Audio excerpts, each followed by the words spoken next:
So there's something that bothers me about social media. When someone gets vulnerable on social media, they are bashed. Bashed, as in Nigeria. Oh, yeah, you're not branding. Why would you share that? Why would you do this? We tend to celebrate fake life. Yeah. More than people that are living authenticity. Yeah. And it is killing. Why?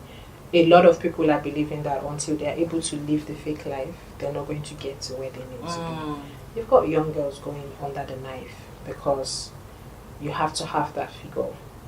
Our fingers are not equal. They're not created equal. Why should all girls look the same? The same, yes.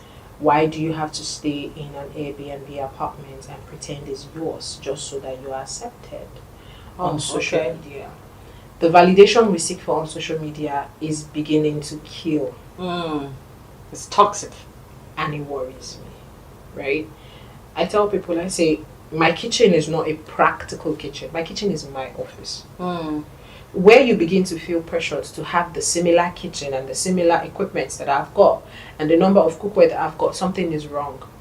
Which is why I try to create a balance where I show the professional side and I show my authentic side.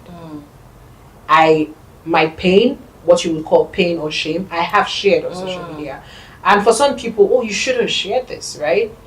I remember when I shared Trinity, I had people say all sorts of things. I am so sorry. You know? Because you're the most, sorry to interrupt you, you're the most authentic person I have seen. And I was so proud, like, she's from this thing. Then I was like, I'm from this thing. Oh God, thank you for sharing. And I am so sorry that you had this experience. I mean, you get people telling you all sorts. Yeah. At some point, I had to be like, you know what, I want to be known for my job and not pitied for my daughter.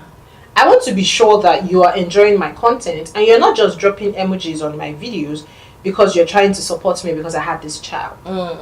Right? Because there's a thin line between love and pity. True. I don't want to be pitied. Right? I want to be taken seriously. Right?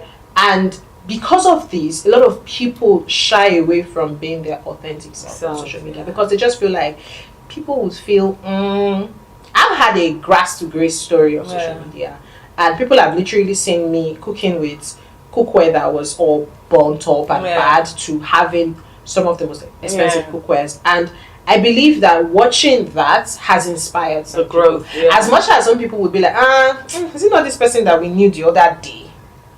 You know, I am of the opinion that you don't have this much audience just so that you can only be a certain way. If you've got audience, be as real as you can. And show up in your fullness. Yes. Actually. Let them know that, I can be all of this, but I'm like you. Yeah. I have the same struggles that you've got. When I came up with being a single mom, I had people in my DM like, you should never say that. Some brands will not want to work with you because of that. Some people are just going to cut you off because of that. You know, but the brands that will want to work with you will come. I'm like, how does that define anything? Yeah.